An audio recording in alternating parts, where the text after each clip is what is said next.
दोस्तों, भारत लंबे समय से अपने डिफेंस को मजबूत करने की लगातार कोशिश में लगा हुआ है। डीआरडीओ और भारत सरकार इंडियन डिफेंस को मजबूत बनाने के लिए लगातार मेहनत कर रही है और इनकी यही मेहनत आखिरकार रंग लाई।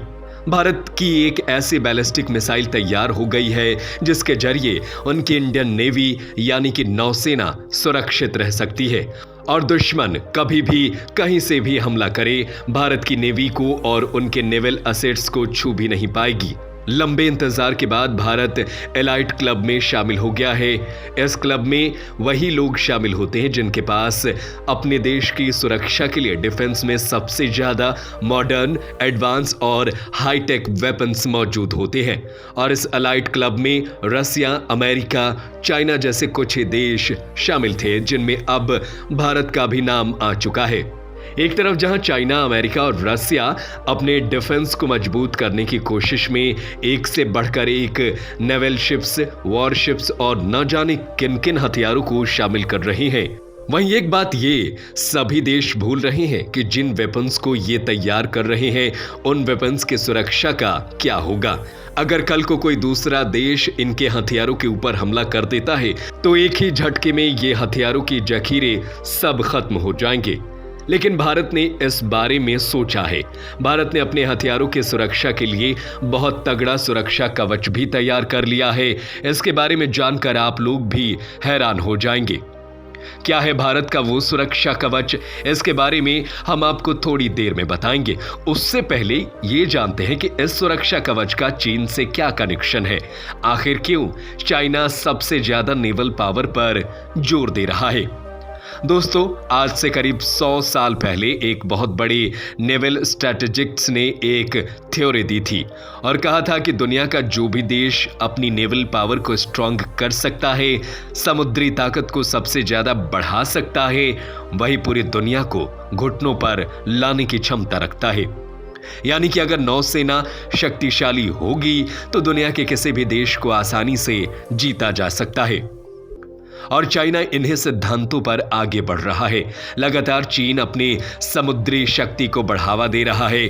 आपको बता दें कि चाइना का नेवल पावर अमेरिका से भी आगे निकल चुका। जहां अमेरिका के पास केवल 300 नेवल वेसल्स है तो वहीं चाइना के पास 350 नेवल वेसल्स इस वक्त मौजूद हैं। ऑफिशियल तौर से भी चाइना को largest navy of the world का टाइटल मिल चुका है। लेकिन दोस्तों, जहां बात चाइना की आती है तो वहां क्वालिटी पर सवाल जरूर उठते हैं। एक तरफ जहां चाइना क्वांटिटी पर जोर देता है तो वहीं भारत क्वालिटी पर जोर देता है। हमारा भारत जानता है कि चाइना कितना सिरफिरा है। उसका दिमाग कब, कहां, किस तरह से चलने लगे कोई नहीं कह सकता।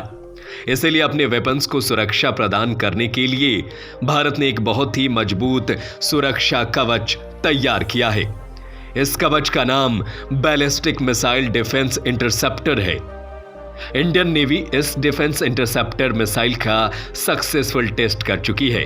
यानी कि अब भारत की नेवल एसेट्स को बचाने के लिए भारत के पास एक ऐसी इंटरसेप्टर मिसाइल मौजूद है जो दुश्मनों को भारत के नेवल एसेट्स तक पहुंचने ही नहीं देगी।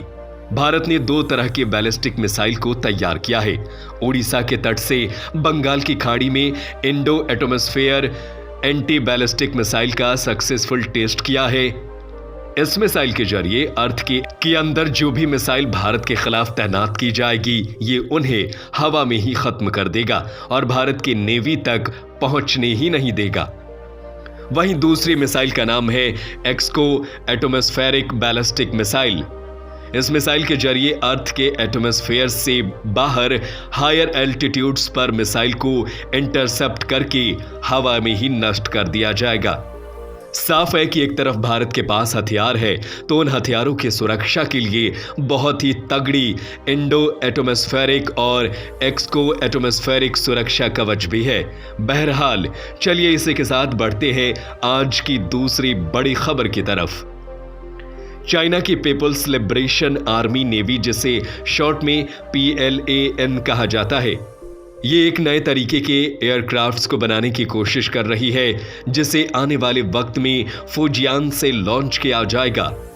न्यूक्लियर पावर्ड करियर का कंपैरिजन करें तो ये ऑपरेटेड करियर्स की तुलना में तेजी से लंबा सफर तय कर सकते हैं और उन्हें समुद्र के बड़े एरियाज को ज्यादा तेजी से कवर करने में मदद करते हैं। ये उन्हें सर्च एंड रेस्क्यू थीम और कॉम्बैट ऑपरेशन के एक वाइड रेंज में एक स्ट्रेटेजिक एडवांटेज देता है। वहीं भारतीय नौसेना ने भी न्यूक्लियर प्रोपल्सन के साथ एयरक्राफ्ट कैरियर ऑपरेट करने की योजना बनाई थी, लेकिन इसके बजट कॉन्सेंट्रेंट्स की वजह से न्यूक्लियर प्रोपल्सन रोकना पड़ा।